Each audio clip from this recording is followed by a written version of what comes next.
I'd like to welcome you again to International Peace Institute, Middle East and North Africa webinar. Our webinar will be devoted to a success story, let me say it at the outset, the Scandinavian example, integration through education and peace lessons to be learned. Ladies and gentlemen, Your Excellencies, thank you so much for this opportunity to partake in an IPI event. I've been to New York and spoken on several occasions, and it's such an honor to see you all here today. Today, we're going to be discussing the Scandinavian example with a focus on peace and education. And I would like to start by saying that I would warn very strongly against sort of an assumption that there is that the Arab world is somehow on a different timeline than other countries. That being said, I think that there are some lessons that are of relevance from the Scandinavian example that might infuse at least the discourse in Arab countries. And I think that starting with the history of Scandinavia, our history is that of an incredibly war-prone region. Historically, the Nordic countries have been very warlike against each other. And in the 16th, 17th, and also 18th centuries, the region was marred by cyclical wars and a great degree of suspicion. I don't have to tell you that what Freud called the narcissism of small differences has marred our region as well. And today we are going to discuss a little bit about how the Scandinavian countries were able to break out of the cycle of suspicion and violence and propelling the countries to becoming relatively successful in the family of nations. And we will be discussing how education played a very, very important part in this success story. And Professor Harang will take over now. Thank you. And just to keep the introductions straight, this man who just talked is Dr. Asle Toje. He is co-president of the International Peace and Understanding here in Oslo. I'm also co-president of this organization. And this man is also very well known for being part of the Nobel Committee in Norway. He's actually deputy chairman of the Nobel Committee. And I'm a professor of peace philosophy at SUA in California. So that's basically who you're talking to when it comes. So as Asle said, we will be giving you short introductions on these dynamics, how we went from a very warlike situation into modern times where, as you are all aware, the Nordic countries are seen as, are commonly understood as more peaceful than most countries, to put it that way. If you just look at the international, the Global Peace Index over 2022, you'll find that basically all the Nordic countries, that is Iceland, which is now on top of the Global Peace Index for this year. It is Denmark, number 4. It's Sweden, it is Finland and Norway at rank 14. So that should tell you that we are talking to you from one of the most peaceful corners of the world. And we will get into a few structural analyses and a few hypotheses on why that is.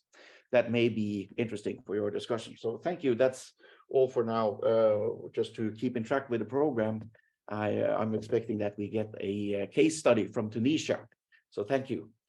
Yes, thank you so much, my dear friends from Norway, Asle and Alexander.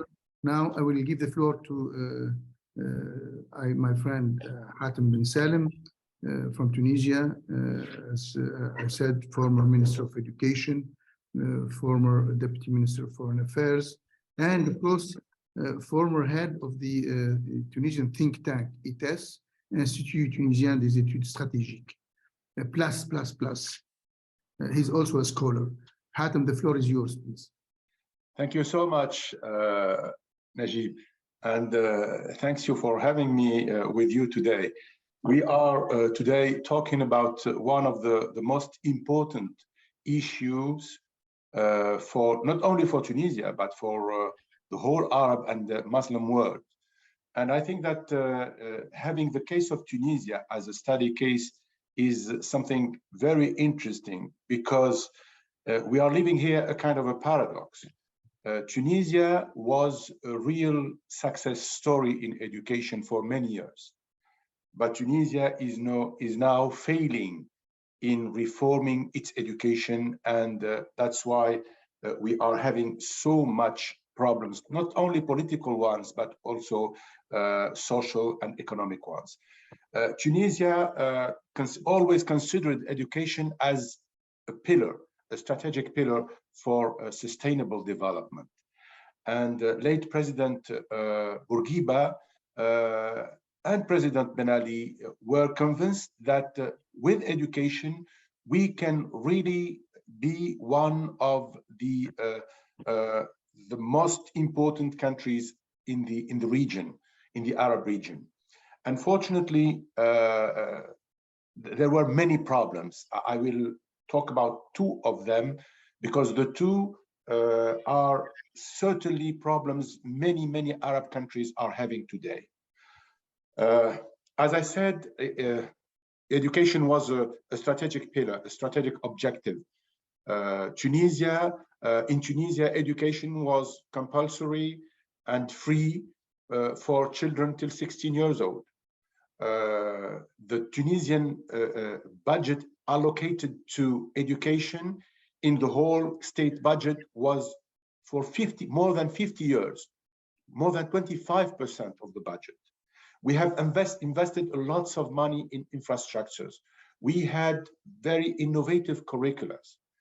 But at a certain time, especially from the early 2000s, education was degrading in Tunisia, especially over the last 10 years. Why? Because of two reasons. The first one is a very important one, but nobody talks about it. It's the issue of demographic growth. In the early 60s, 70s, we've only had something like 700,000 Tunisian students, including university students. In 2010, we've had something like 2,200,000 students. This is the first handicap, the first obstacle to investing in education, because the state, although the economy was good, the state wasn't able to continue investing in education and wasn't prepared to face such a huge number of students. Infrastructure, of course, didn't follow, and the most important is that training and recruiting teachers became something not very well framed, and that's why at a certain time it was a problem. If you add to this the second reason, which is that the learning outcomes were not adapted to the requirement skills that the labor market was asking for, and you have here a problem, a big problem, where students are not anywhere, where education is not anymore a social lift, as we call it in Tunisia, but a real handicap to find a job. So this is the situation now in Tunisia, and it's getting worse because for many times, especially those 10 last years, we were trying to reform, but we were facing the big no of the labor unions, because labor unions, I think in many other countries also, but especially in Tunisia, labor unions are very strong, and they can stop everything you can do. So this is the situation. This is the situation in Tunisia. If we want to talk about peace and education here, I'd like just to highlight the fact that unfortunately, starting from 2011, when all those problems occurred in Syria and in Iraq, many of the Tunisian students who abandoned schools were foreign fighters in Syria and in Iraq. And this is also one of the biggest failures of our education, because in our curriculums, the theme of peace, of brotherhood, were not at the heart of the curriculums. And we found students totally lost psychologically and educationally speaking, totally lost, and found themselves victims of the wars in Syria and Iraq. So I'm so sorry to start this morning talking negatively about education, but this is the real situation in Tunisia. But I stay optimistic because we have the potential. We have the potential, and it's not the case in many other countries, Arab countries. We have the potential to change that and to really reform and to have better outcomes in education in Tunisia. But there is no political will today. Lots of discourses, lots of speeches, lots of good intentions, but when you get to the urgency of having a reform as quickly as possible, you find nobody. And that's why I conclude on that, and I say that you have a paradox there. A second paradox, you have a huge potential of succeeding in having good education in Tunisia because you have good teachers and you have very, very good students, but at the same time, you do not have reforms and you cannot continue the way it is today. Thank you, dear Hatim. I think when you get back to us later, we'd like you to, as a former Minister of Education, you of course headed efforts towards reform to curb or tackle all these challenges. And if you can elaborate on the dividend of Tunisia investing in education, and in particular in gender equity education of women, as you know, that has helped Tunisia a lot, and you have several examples. We'll get back to Dr. Asli, who would like to elaborate a little bit more on soft integration in Scandinavia.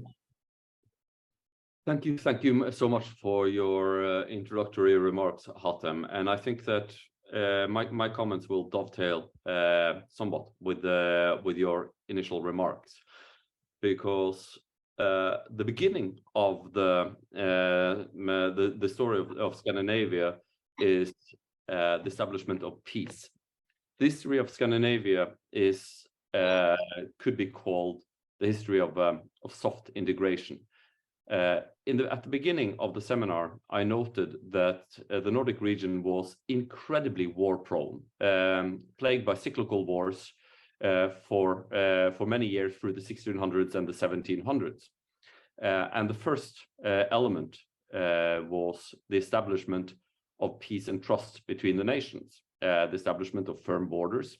But it's quite interesting to see that the royal families of the Scandinavian countries, which is something that we share with many Arab countries that we are monarchies, was incredibly important. And I cannot stress this enough, that the royal houses of the three Scandinavian countries, Norway, Sweden, and Denmark, developed close and friendly relations.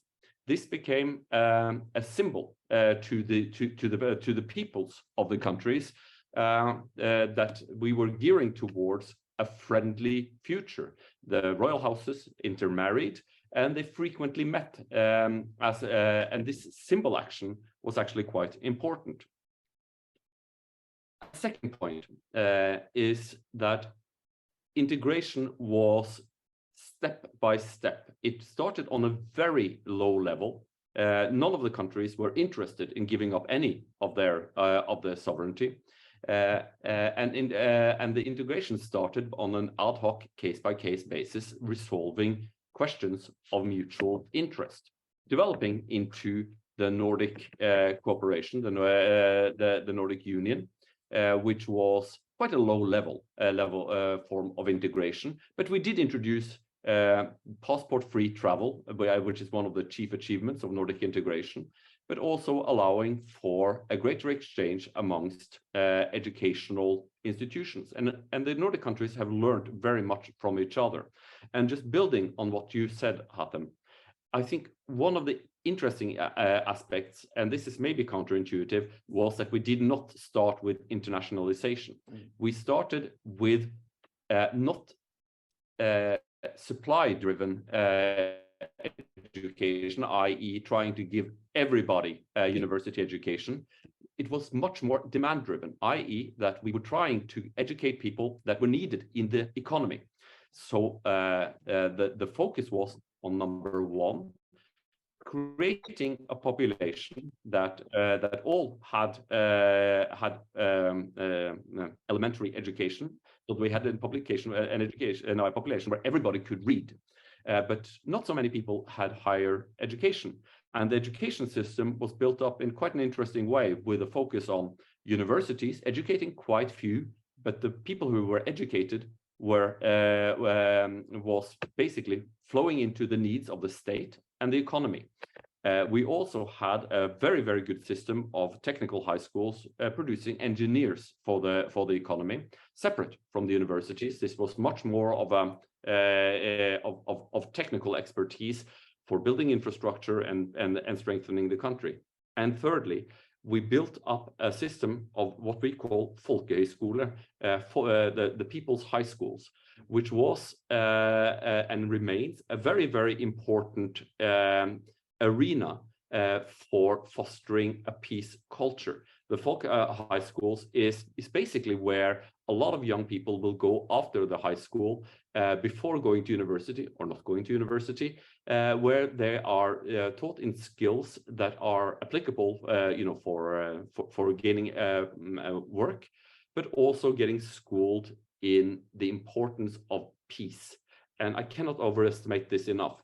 The focus on peace in our education has been so important in not eroding the frameworks that has made growth and prosperity possible. The mutual suspicions have been lowered by creating an educated population who are not preparing for war, but preparing for peace. And this, I think, is my final point. It's very important that the educational system should not fall into the trap of just staying clear of everything that is political, but actually fostering a culture of peace in the population. Thank you. Thank you very much, Dr. Asli. I mean, these are really elements of lessons learned when we hear Dr. Hatim and you, and we see the, I don't want to say nuances, but the contrasts. And no wonder that your countries are topping the human development success stories list.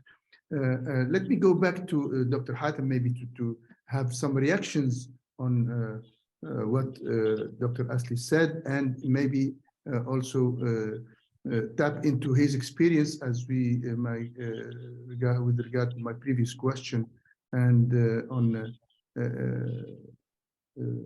gender equity education, or education based on gender equity, and the education of women in particular, and maybe some solutions that he has in mind as from his tenure as the Minister of Education, and now as a scholar, observer, and politician. You know, I've just said that I was optimistic. Why? I'm optimistic because of the issue of the gender issue. Why? Because in Tunisia, most of the successes in educations are due to the fact that there is a very heavy participation of young ladies, of women, to education. First, in the teachers' corps, and also in the students' corps. The best students in Tunisia, the best teachers in Tunisia are women. More than we have today, 52% of the whole students are women. So I'm optimistic because of that, and because Tunisia is maybe one of the only countries in the region where women had such an impact on such a strategic issue, which is education. So this is, I think, something very important to be highlighted and said. For the future, as I said, there is a lack of political will to really radically reform education. And in the early years of 2000, Tunisia was one of the countries who had lots of successes in mastering ITCs and especially digital knowledge. And that was one of the ways that I thought we could reform really education, because it's the fastest way and it's the cheapest way. It's the fastest way because with all the innovations we are living today in technologies, we are not obliged to invest so much in infrastructure, because investing in infrastructure costs a lot. And COVID,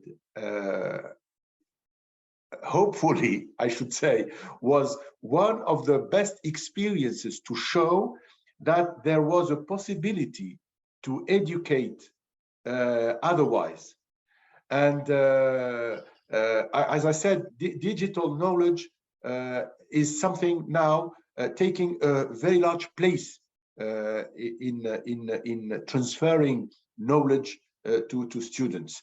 And in Tunisia, we are restarting now. I have tried to restart some platforms, electronic platforms, some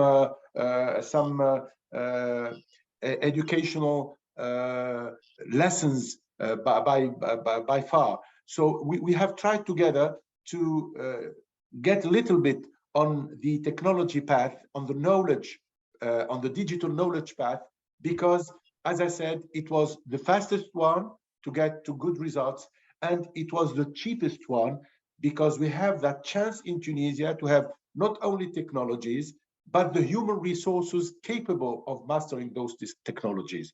So those are two very positive assets Tunisians has, and I think that's why we still very optimistic for the future. Thank you, Hatim. I think you made it clear that there is a deficit in terms of curricula contents, in terms of peace and other values like dialogue, like tolerance and all that. And maybe there should be more focus to reform the curricula as well, before, as well as reinforcing the professional capacities of the teaching course.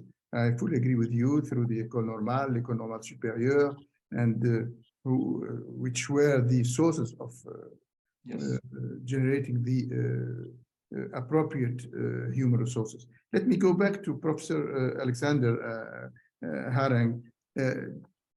With a view of that, how did your region or your country tackle the peace education? Thank you, Nejib. Let's start off with a simple definition of what is peace education, because as you are aware, within the UN system, there is one specific entity that has a specific responsibility for peace education. Now, that is UNICEF. They are the ones who sort of have the power to define a term like this in international affairs. And if you look at the UNICEF definition of peace education, they're using it, coming of course from the UNESCO office, but that's a different story. The big thing here is that education as a process of promoting the knowledge, skills, attitudes, and values needed to bring about behavior that enable people to resolve their conflicts peacefully. That means non-violently, of course. That's the simple definition that I will use as a point of departure. Now, if you dig into what specific knowledge we're talking about here in a peace education context, what specific skills and what specific attitudes and values, I believe that Norway can serve as a very interesting example by looking at the aspect of knowledge through peace academia, looking at the skills as performed in Norwegian peace diplomacy, and thirdly, the attitudes and values as the perception and self-image as a peace nation, which is very common to Norway. So, following along these lines, I think it's interesting to note that when it comes to peace academia, modern day peace academia pretty much originated in the city we are calling in from Oslo, Norway. If you go back to 1959, when you had the establishment of the PRIO, the National Peace Research Institute of Oslo, this was founded by the peace professor Johan Galtung, which I'm sure many of you have heard about, who is very often referred to as the father of peace research. Now, this institute is still a leading community for peace researchers in the world. They have about 80 peace researchers employed at the moment, and they are still home to the most important journal in the field of peace research, the Journal of Peace Research. So peace academia has done really well in this country, in Norway. In this country, we offer different master degrees programs at all the top universities in our country, and also bachelor degrees on very, very many of our university colleges in this country. So there's something that has really worked when it comes to peace academia here. And what is interesting from practical approach to what is peace academia is this philosophical, or let's put it another way, the moral commitment that you bring with you into peace research, that you do not have in other disciplines, examining the exact same warfare, the exact same violence, trying to understand exactly how violence works. There's something different with peace research. And that is the moral commitment to peace. Moral commitment to peace. Keeping peace as the ideal actually has effects on how you do research. Now, Galtung held this normative approach to peace research very, very, very high. And if you look out on the world today and look on the entire peace academia all over the world, you will find that this is what distinguishes peace research most fundamentally from war studies, from strategic studies, from other alternative approaches. If we think about the second theme in the peace education definition, the skills. What skills are we talking about? What skills is it that is needed?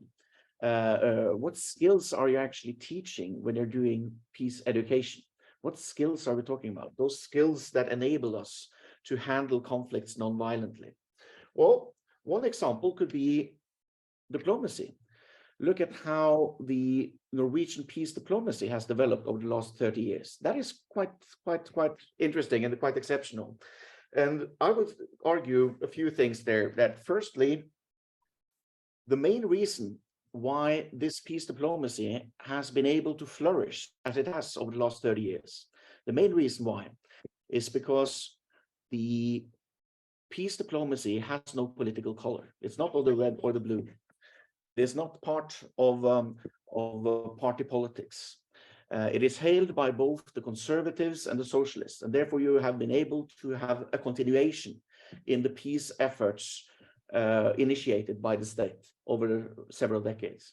Now, this is incredibly important because this is key to why peace diplomacy has become so integral to the Norwegian identity in the international system.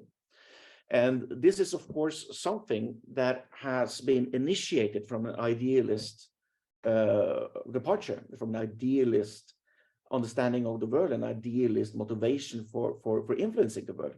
But what is very, very often forgot in this context is that it also has great value in real politics.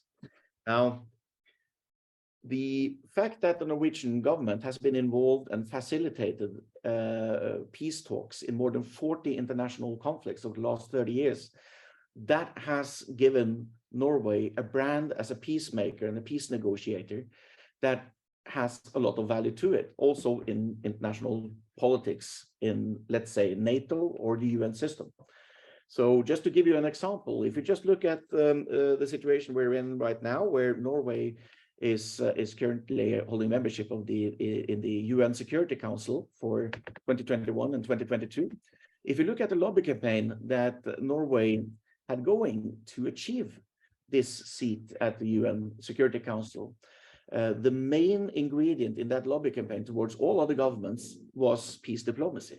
This is what Norway is known for. This is what makes a small nation, small state like Norway punch above its weight in international politics. So it carries a lot of real politics as well to get into, you know, to achieve a peace diplomacy as Norway has done.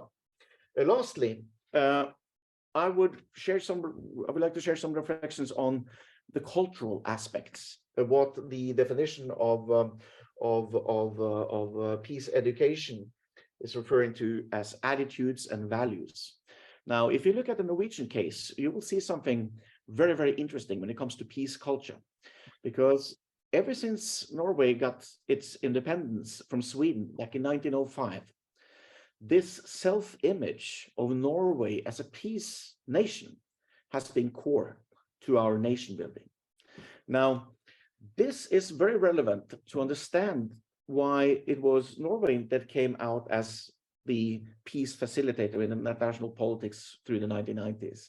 This is very important to understand the political development later, but it's culturally extremely interesting to see that you have a small country like Norway with a very, very, very common understanding among ordinary people that we as a nation are a peace nation. And that is not only understood as a nation that handles its conflicts non-violently, which is, of course, the essence of a culture of peace.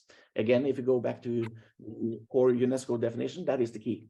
Now, Norway is obviously a very, very peaceful society in terms of very low homicide rates, more institutions for non-violent conflict resolution than any other countries.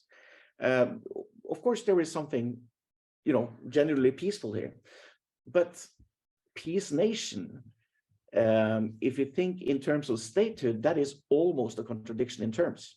Now, as a small country, Norway is still a member of the most powerful military alliance in the world, NATO, that is. And obviously, Norway has a defense industry which is delivering military equipment to more than 70 countries around the world. It is not among the largest arms exporters, but it's substantial as a Western arms exporter. So obviously there are tensions in this concept of being a peace nation in a country like Norway.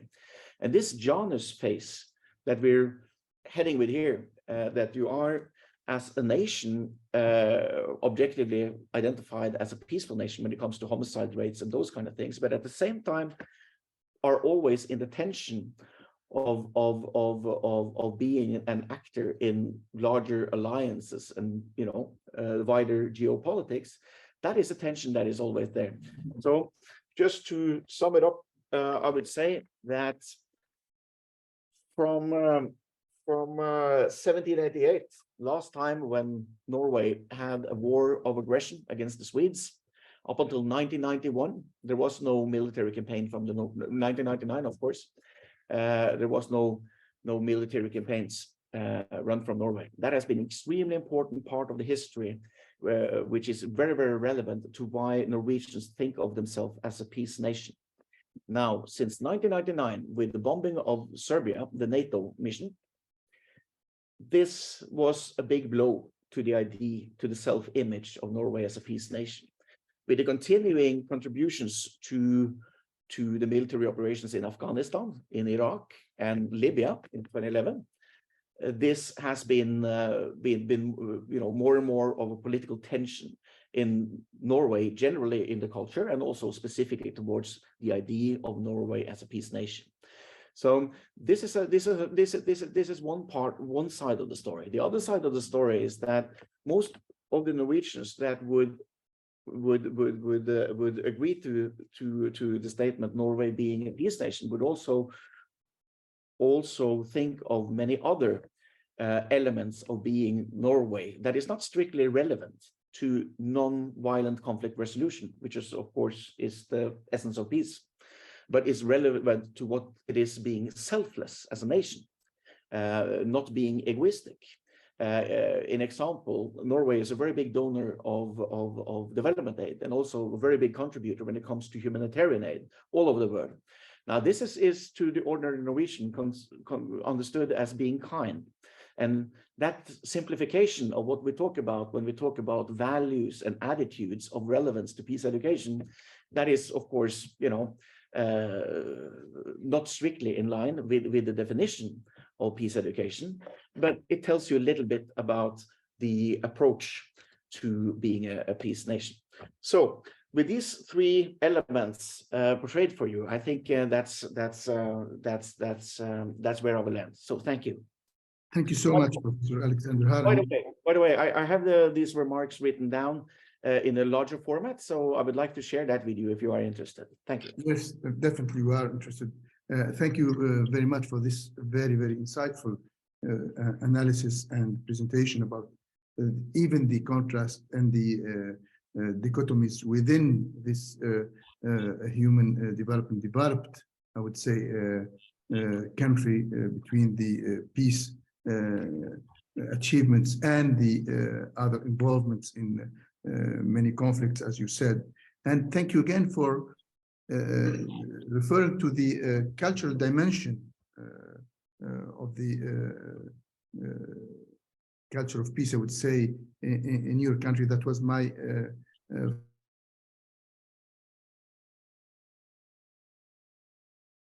back to us, three of you, Hatim, Asli, Alexander, on the concept that education builds societies and culture consolidates it. If you can elaborate a little bit in the next round on that, I'd like to hear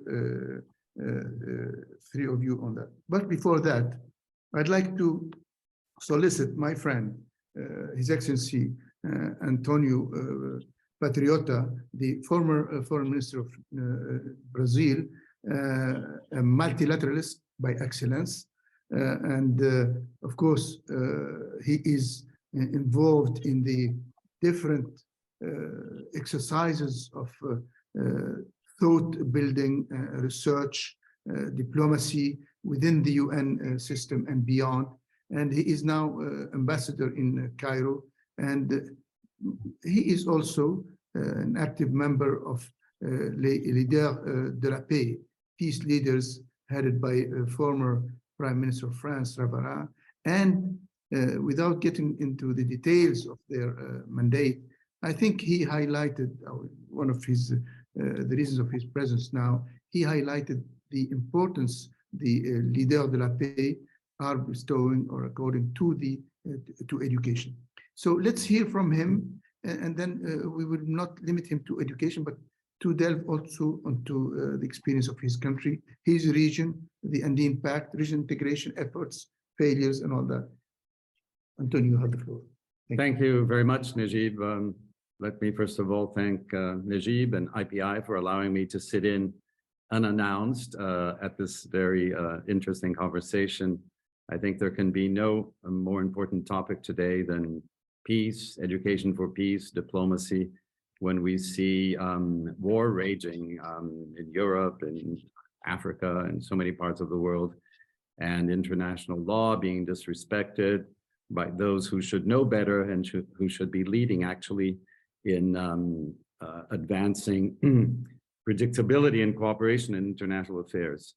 So let me just say briefly that as Nejib was mentioning, in addition to having served my country as a diplomat for 4 decades now, including as ambassador to the United Nations, president of the Peace Building Commission, and president of the Commission on the Status of Women. And I am here in Bahrain right now because I participate in a jury for a prize that is given to the empowerment of women by the Kingdom of Bahrain, that I find very important because it encourages women around the world, whether from the public or private sector, individuals or civil society members who have been struggling to defend women against violence, promote their rights, and establish more peaceful societies, because we know that when women's rights are protected, these societies thrive. And I would start by saying that I have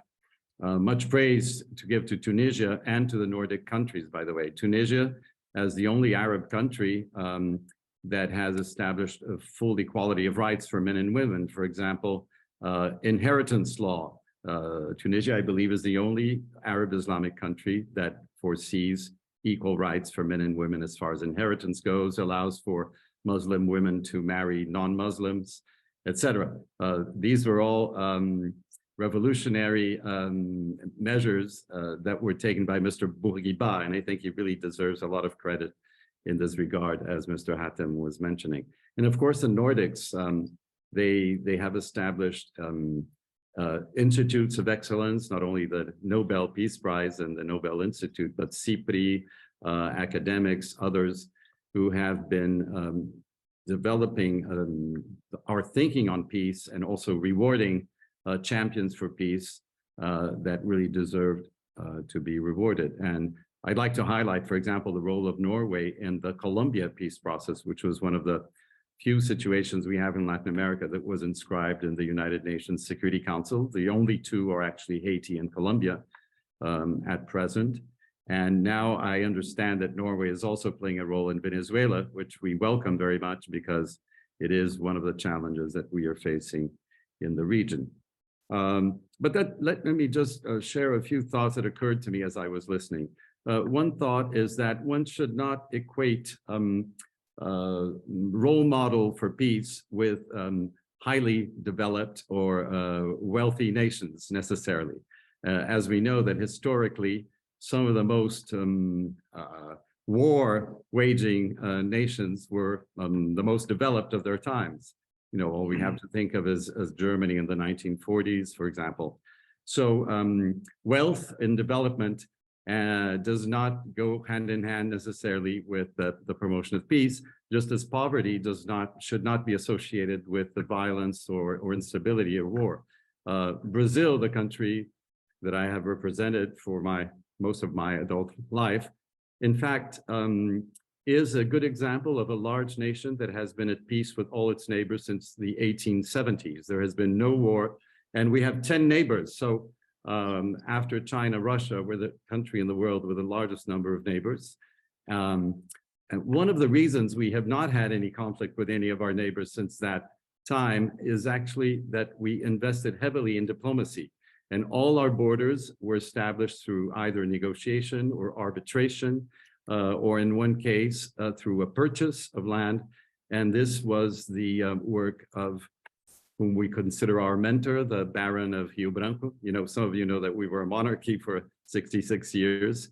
And this man invested most of his adult life in trying to solve the many remaining border disputes that we inherited from the colonial time, being the only Portuguese-speaking country in the Americas and the only country that was colonized by Portugal. So having overcome these territorial issues, after World War II, we established a system whereby all diplomats in Brazil are career, and they are all recruited through a national examination. So even today, there are very few exceptions of Brazilian embassies that are not headed by diplomats. I think this is a good example in many regards, and I would also highlight the pioneer role of Latin America in establishing a nuclear weapon-free zone through the Treaty of Tlatelolco in the 1960s. And I think that the foremost threat to peace, of course, are weapons of mass destruction. And in this regard, I think Latin America provides a very good example to the rest of the world. There are other nuclear weapon-free zones, of course, established through other treaties, or individual nations such as Mongolia have identified themselves as nuclear weapon free. But on the other hand, and I think we need to recognize that NATO foresees the use of nuclear weapons, and that we are witnessing today discussions that alarmingly seem to raise the specter of nuclear war, something we thought had been buried and suddenly revived through the situation in Ukraine. So in some respects, Latin America can be cited as a good example, and Europe as an area of concern in today's world. But beyond these contrasts, I would completely align myself with this emphasis that has been placed today on education for peace, culture for peace. And I have assumed a role within the Leaders for Peace initiative that Nejib was mentioning, that former French Prime Minister Jean-Pierre Raffarin created 5 years ago. And there are 35 of us from all over the world, some very high profile personalities, former UN Secretary General Ban Ki-moon, former EU Commissioner Romano Prodi, the current Secretary of State Tony Blinken was a founding member, and he has taken a leave since he assumed his responsibilities, the current WTO Director General as well. But the role I have assumed is that of rapporteur. So you can access online the 2022 report, whose title is A New Humanism for a New Multilateralism. So what do we mean by a new humanism? Humanism is a term that emerged from the Renaissance in Italy, as intellectuals, took a step back from religious dogma and established scientific knowledge as a basis for progress, and also created the basis for the centuries of the Enlightenment that are at the root of the institutions today that we value through democracy and separation of powers among the executive, legislative, and judiciary branches, and the press freedoms that we all value so much. But humanism today, I think, really needs to be more than just Western-centric, at the risk of placing us in a more multipolar world where there is a breakdown in communication. Multipolarity in itself will not ensure a more peaceful world. It will offer opportunities for peace and for multilateralism to function better. But this needs to really be tapped into through leadership, through education, through investment and diplomacy. And the answer that the Leaders for Peace has, at least in this year's report, provided is this idea of a new humanism. That means looking at all cultural traditions, whether it's Confucianist tradition in China, other traditions in the Indian subcontinent, African traditional wisdom, practices that have been followed around the world, and identifying common threads that all lead to the same conclusion, that we will be more just, freer, more prosperous, sustainable and happier societies if we learn how to deal with differences, if we solve tensions through diplomacy and dialogue rather than through confrontation. But in order to reach those objectives, I think we really need to look very carefully at the mistakes of the past. One aspect that I would like to emphasize, because it wasn't mentioned yet in this conversation, is respect for international law. Now, my country is very much associated with football, and everybody is following the Qatar football FIFA tournament. I'd like to highlight the role of referees in football. Of course, money plays some part in investing. This is something Prince Zaid from IPI mentions often. And the talent of individual players and the traditions of individual teams play a role. But the referees play a very important role as well in ensuring that the same rules apply to everyone. And I think that one of the foremost or most important items that we should be highlighting in our search for a more peaceful world, and one where cooperation thrives, is the idea that everyone should abide by the same rules. Now, unfortunately, violations have occurred on all sides. And if there's something that, let's say, the global South or countries in South America, Africa, and elsewhere feel very uneasy about is when the West reacts with indignation to what Russia is doing, which of course deserves indignation, but as if they had a clean bill of health and had never committed violations or transgressions themselves. So it's very important to have this kind of, and I think the Nordics are very good at this, having a self-criticism kind of perspective where you admit to having committed mistakes before. NATO intervention in Libya, for example, I think a very serious mistake that instead of promoting stability has completely deconstructed, destabilized a country and a whole region in North Africa, not to mention Iraq and etc. So admitting to these mistakes and trying to start with a new beginning where everybody commits to the same rules and aligns themselves around a multilateral system that really is applicable to everyone, large, small, developed, developing, east, west, north, south. This is, I think, one of the key points that I think should be emphasized. And I would end with a little commercial for one of the projects in the Leaders for Peace agenda, which is the École itinérante pour la paix, the School for Peace, an itinerant school. It doesn't aim to be a permanent establishment with infrastructure or anything of the like, but rather a project that would identify young students from disadvantaged regions of the world, bring them together once or twice a year and tap into the knowledge and experience of the 35 of us at Leaders for Peace for really an open dialogue and conversation in which we would try to share experiences and convey ideas on what is constructive and what is not, and certainly make a very strong pitch for multilateralism and respect for international law. Thank you so much. Antonio, as usual, you are great. Your insights are very, very fruitful, useful, and to the point. And thank you for referring to what you call mistakes all over the regions. I would call them more diplomatically lessons learned or lessons to be learned, which is the subtitle of our webinar.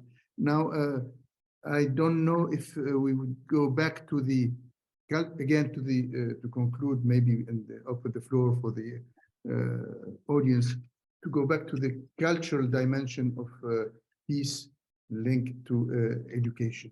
I will start with Dr. Asley, if he can provide a few ideas in that regard, starting from the experience in Norway, in Scandinavia, and eventually in Europe. How the cultural dimension consolidated the achievements, or as Professor Harang said, allowed the society to develop what Antonio referred to, the self-criticism, which is just a sign of health in society. Thank you.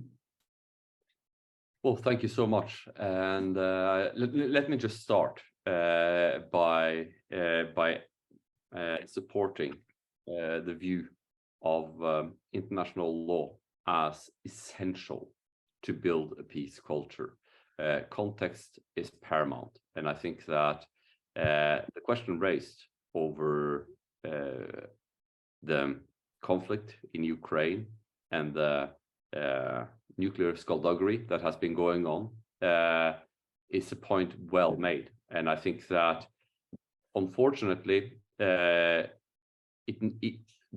security of the countries must be secure in order for a culture of peace to take hold. And I think the metaphor with the referee is essential. I think to be a law-abiding country, a rule-following country, is something that the center can do, the government, the state, to allow for a peace culture to be developed. Also, I think there is a great temptation amongst developing countries, younger countries, to rush headlong into education and fall into the trap of over-education. As a point was made in experience of Tunisia, that the challenge is that you develop people and you educate people who will not find work. And this has been a challenge in a great many countries. How this was resolved in Scandinavia was by scaling up gradually the educational system, focusing first on the youngsters, teaching both women and men to read as children, and then focusing on the needs of the economy and the needs of the state in terms of who should be educated, always providing a quality education. That being said, the emphasis on this education has a very important cultural and deliberately cultural dimension in the Nordic countries, maybe because we had learned our lessons in a very harsh manner through our period of great wars that depleted our countries of resources and human capital and created a never-ending cycle of animosity amongst our countries. When that was broken, with the help of the royal families, with the help of international law, with the help of our intellectual elites, this was continued through our educational systems, starting at an early age, educating our children about context, that our countries are not the only countries in the world. Our countries are not the only countries that have interests. In our countries, we prefer to talk about the community of nations. And we do really see the world as a community where we need to cooperate rather than to seek conflict with each other. And this is something that has permeated from the lowest levels. Even in kindergarten, children are taught about the world and are learned to celebrate the United Nations and to celebrate the achievements of mankind, not only the achievements of our own nation. And I think that is something that is worth doing in more countries. And I'm very, very happy to hear about the successes in Tunisia, about the ability to educate large amounts of people, the ability to use technology. And I do hope that introducing peace as an element in this education might be a way for Tunisia to come back on the track where it was as an inspiration for countries in the region, but also in the world. Inshallah. Thank you so much. Alexander. Yes, I would like to. How could you find this link between education and culture, Yes, towards peace in your particular field of scholars? Yeah, I was planning to share a reflection on the question you asked, Nejib, about education as what's building and culture what is consolidating, by giving a little story on how these things goes together in the case of Tunisia, just as Hatim explained to us. What Hatim, the context that Hatim gave of the radicalization after 2011 among young Tunisians. I have a lot of first-hand knowledge on this. I've been to Tunisia many times, and I've studied research specifically the radicalization to IS, to those type organizations among young Tunisian men over those years. And the fact finding, when the facts here are very obvious. Obviously, you know, this problem that Hatim touched upon is a very serious one. There was no countries that recruited as many IS soldiers per capita than Tunisia in those years following 2011. So it's very, very serious. And the big question, how does education play into this? First of all, we have to acknowledge that the institutions of education, the educational institutions, they're also cultural institutions. So these things that Nejib puts front, the building and the consolidation, these two very often get very, very close in practical terms. Now, the main finding from my work in Tunisia on this radicalization issue has been that the main problem seen from the educational system is the outreach. when young men are leaving their educational sphere, we lose control of them. And that goes for all cultural institutions that is of relevance to teaching peace and to keep reflections open in society, open in families, bringing in the more collective responsibility towards these young men. So there are very, very, very many aspects of this issue that is relevant to educational institutions, because it's simply an outreach to reach these persons that go through a radicalization phase, as exemplified. So I would say that, you know, building, yes, absolutely, intuitively, that makes sense. You educate for building those values, those attitudes, those skills, that knowledge that is within the UNESCO definition of peace education, absolutely. But we have to think about educational institutions also as cultural institutions, because if we miss that, then we lose out much of the gold that was presented by our Brazilian friend from how humanism and humanistic approaches is relevant in many different spheres and many different, you know, totally independent of religion, totally independent of region and language and those elements. That's a much wider discussion, but I just wanted to bring it in there because I think these things are very much connected, and we need to think about educational systems also as cultural institutions in this case. Thank you. Thank you very much. That's very to the point. I will now address or seek Hatim's opinion on two elements.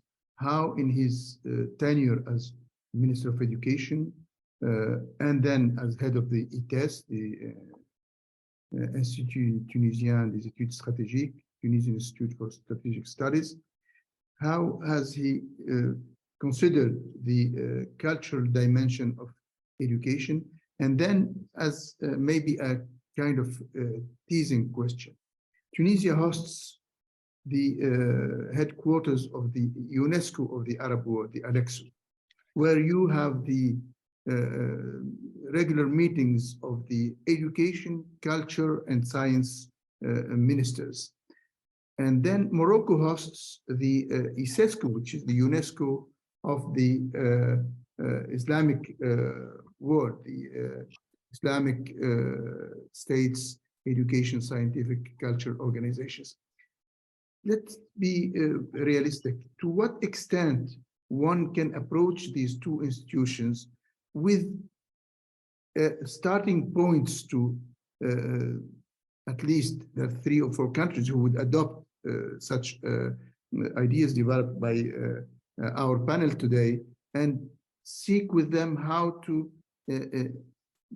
plant the seeds of these values, or at least discuss them during their meetings towards adopting some of them as, I would say, ambitious initiative. Hatim. Thank you, Nejib. And I'd like first to thank Alexander for what he has said on radicalization in Tunisia. You know, as ITES, as the Tunisian Strategic Institute, we have had I think, the most important study on Tunisian foreign fighters. And we've had the possibility, the authorization to get into prisons in Tunisia in order to ask and to study the cases of those returnees, those young students who came back to Tunisia after fighting in Iraq and Syria. And I think that this report, this study, is one of the most important ones that Tunisia has made to understand a little bit what happened with Tunisian students going in such a huge number to Syria and to Iraq. So thank you, Alexander, to talk about this. The second part of your question is the cultural dimension. My opinion is very clear about that. Our schools are not enough prepared. Our teachers are not prepared at all to talk about such such matters, such issues. And here I really criticize civil society, because such matters should be handled and fostered, encouraged by civil society. Our civil society in Tunisia is a lot politicized, and it looks a lot internally and not to the other countries. And I think that it's very important today, and I have tried as Minister of Education many times to get the ministers of education of the Maghreb together, because that we have an experience of a failed experience of integration in the Maghreb because of what is happening today between Algeria and Morocco over the issue of the Western Sahara. It was, all the doors were closed. I couldn't even have the possibility to get the ministers of education of Algeria and Morocco even to a larger meeting we've had, and we were calling the 5+5, the 5 southern countries of the Mediterranean Sea and the 5 northern countries of the Mediterranean Sea. They didn't come. All the others minister came, but the Algerian and the Moroccan minister didn't come because of the reasons you understand. So it's a very difficult matter to get people together to talk about peace. And I think that this is due to the lack of the culture of peace in our curriculums. And I hope that one day we'll be able to introduce those curriculums in our education system. And your proposal, Nejib, of involving Alexo and ISESCO is a very good proposal. And I would personally be in touch with the 2 directors of these very interesting organizations.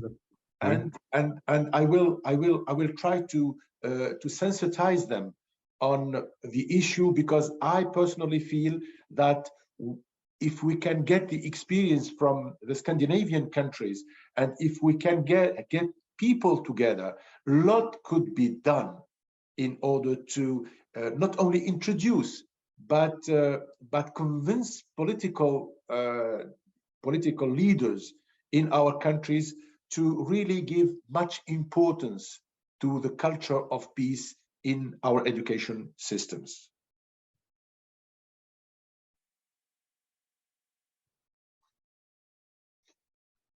So thank you so much, dear Hatim. As a follow-up to that, I will start offline thinking with both our colleagues in Oslo, with you, Hatim, with Antonio and the École de la Paix and the leaders of peace, plus with our dear friend Ahmed, the head of the Alexo, and eventually Muhammad Ould Omar, and through our compatriot Ahmed Zine Labdin, who's former Minister of Culture and now is in charge of culture in ISESCO, to organize at least a brainstorming session as a follow-up to this meeting. I'm sure Antonio will help mobilize his team in leaders of peace and as a follow-up. But let me put that as a point or action to be taken, and then give the floor to Antonio for follow-up on these and other ideas. Thank you. Yes, well, as I was listening to all these very knowledgeable interventions, I thought of 2 authors, really. One of them is the Franco-Lebanese novelist and thinker, Amin Maalouf, whom I find very inspirational. And his recent book, Le Naufrage des Civilisations, the Shipwreck of Civilization, points to a very bleak picture indeed, because he not only identifies, very unwise decisions that were taken by the most powerful, but also climate change and other threats that are looming and may affect the survival of human civilization on Earth as contemporary challenges. But in the end, he does point out that education and culture are one of the paths out of this conundrum. And I agree completely. Very often culture is placed at the end. You know, we diplomats, when we have bilaterals or other meetings, very often we start with peace and security, economic, trade, and investment issues and technology, et cetera. And culture comes at the very end. But culture is fundamental. But at the same time, and here I thought of another author, Henry Kissinger, who is perhaps less known for his universal humanism than for his hyper-realism. But he has a very interesting thought in his book, World Order, where he discusses the impact of the digital revolution on diplomacy and international affairs. And he highlights the fact that today we have information at the tip of our fingers within a very accelerated time frame. In fact, we have a surplus of information, so it's difficult to filter through all this. But information does not equal knowledge. Knowledge is a different process. You can be informed about a situation, but not be knowledgeable about that situation. That requires experience and processing of information, which is something that comes, let's say, through trial and error, through working and engaging with others. And finally, he distinguishes between information, knowledge, and wisdom.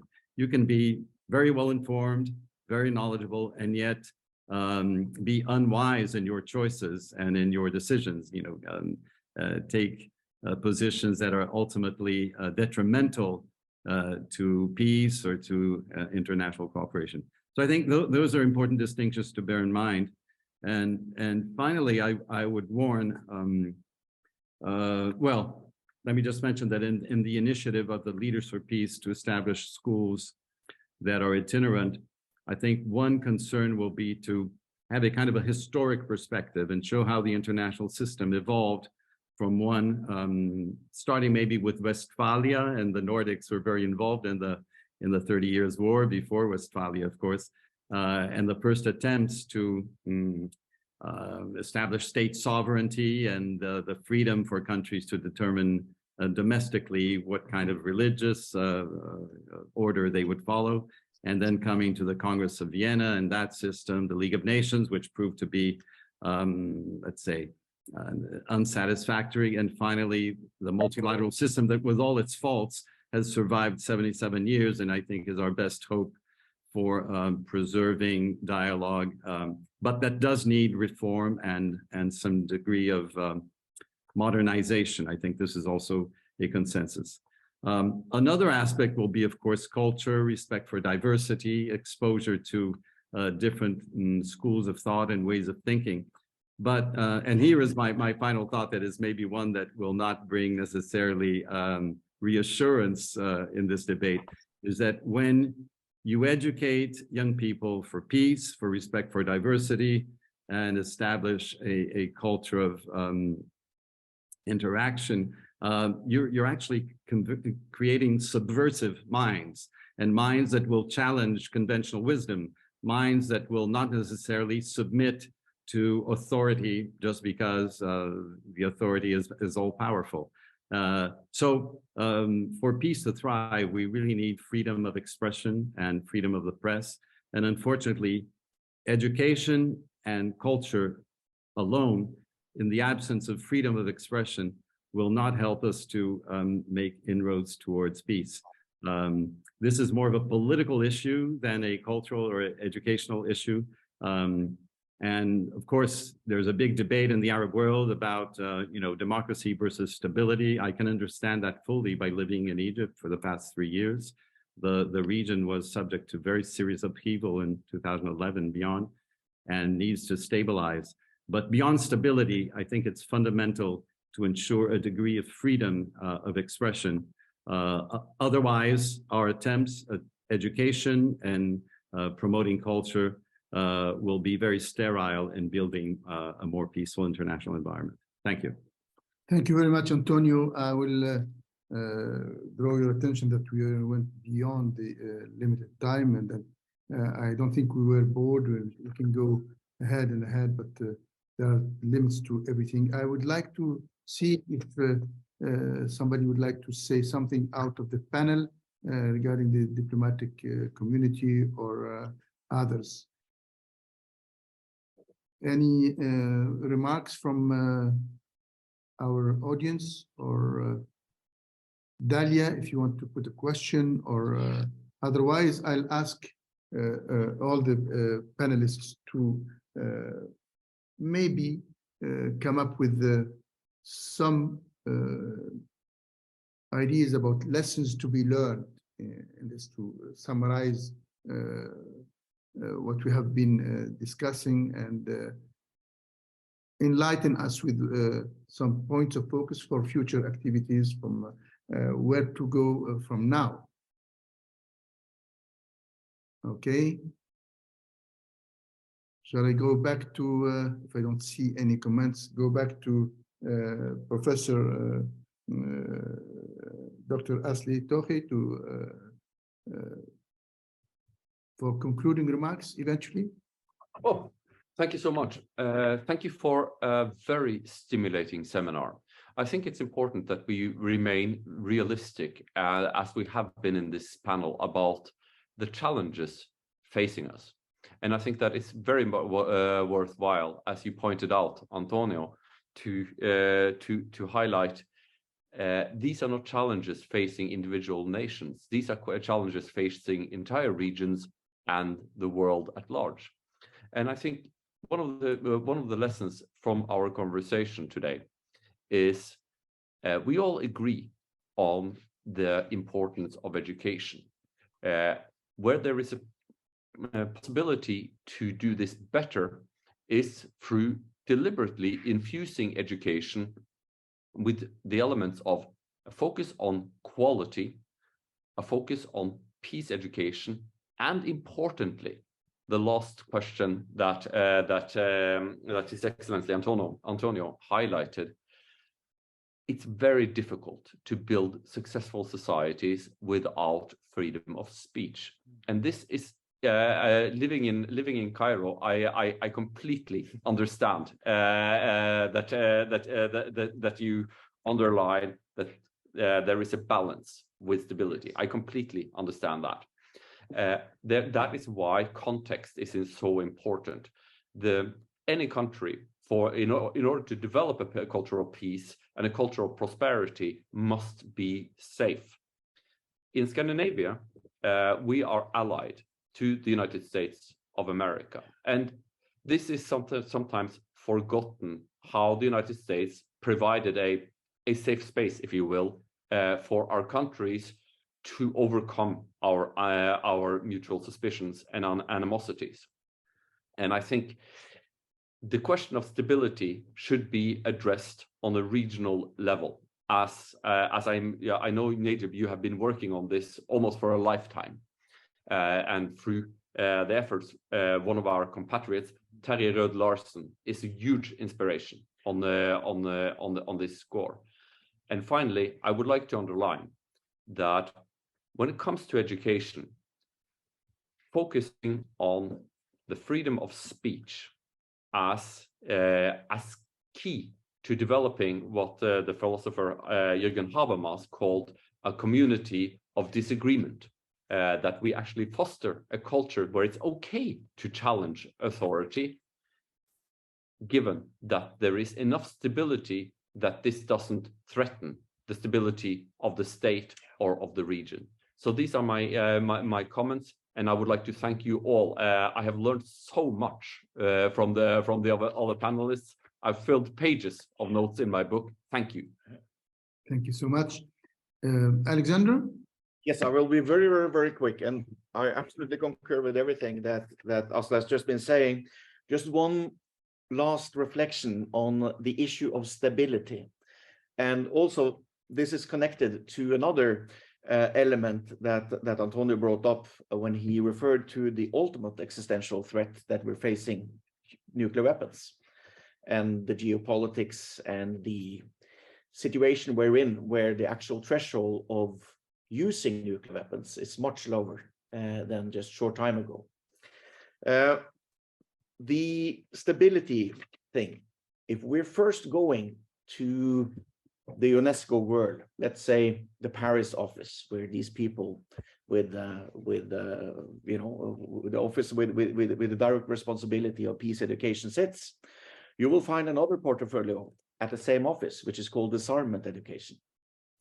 Now, disarmament education is not only gives an added value to peace education as such, it is also a question of focus, and the stability focus is very, very, very interesting when we're going in line of disarmament education. So I would just share that if we are thinking long-term peace building, the approach to stability also has to be included in our way of thinking peace education. And my experience is that the most effective way of doing that is exactly to introduce disarmament education. Thank you. Thank you. Hatim, before giving the floor to conclude with Antonio. Yes, I'll be very brief also. My wish is that in the very near future, education will come back to the heart of the regional and international agenda. And I know that it's, the price of preventing people from education is very, very high. And it starts, unfortunately, with preventing them from freedom of speech and freedom of thinking. And we all live experiences, even in our country. I'm talking about Tunisia today. Many things are happening. And we have to be so careful about the future of our country, because we cannot accept that another political regime than the democratic one could be ours, especially after 2011. And I think that, as I said, the price could be very high if we do not educate, and if we do not educate on peace. And that's why I believe firmly that in the near future, we have to work with the Arab League, with Alexo, with ISESCO, with UNESCO, with UNICEF, in order to come back to what I call the fundamentals for humanity. And one of the pillars of these fundamentals is education. So that's what I'm trying to do today, and that's what I will try in the future to foster among all my friends and among all the organizations with which I'm in contact. Thank you, Hatim. Concluding remarks with Antonio Patriota.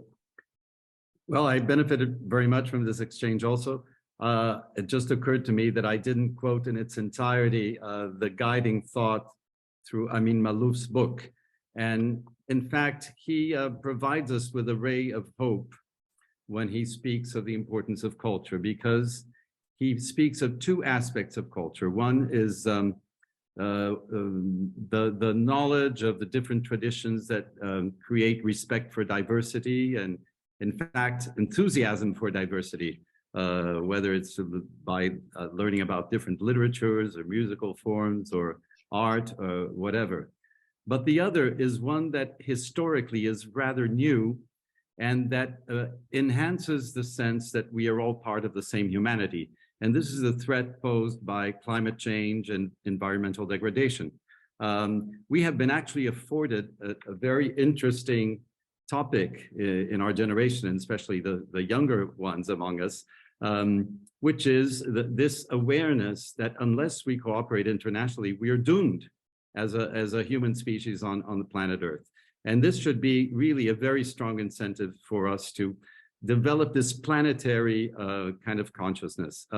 So when we speak of education for the future, I think by enhancing the environmental dimension of the possibility for survival of the human species on Earth, we can leverage that to generate more tolerant societies and a generation of people who are interested in dialogue and cooperation worldwide. At least this is one of the ways that I'd like to think about a tremendous challenge that, unless we face, will doom us all. Thank you. Thank you all. I think we will conclude by very simple point. We all agree that whatever you intend to build within a community, a country, or a region to be integrated, you have to invest in education, but education with a content, with a substance, towards the universal values, and of course, an education that is gender equal, women and men, boys and girls, because as the saying goes, if you educate a man, you educate a person. If you educate a woman, you educate a generation.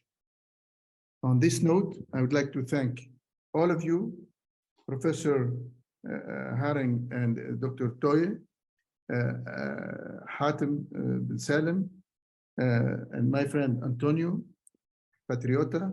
Looking forward to the following steps, and I'll wait for your suggestions, that this will be a starting point towards all the ideas, or many of the ideas that we presented today, to reach one of our objectives and contribute to this very noble objective. Thank you very much. Welcome again. I hope next time it will be in person in Bahrain, in Tunisia, or in Scandinavia, around this theme or other themes. Thank you very much, all of you.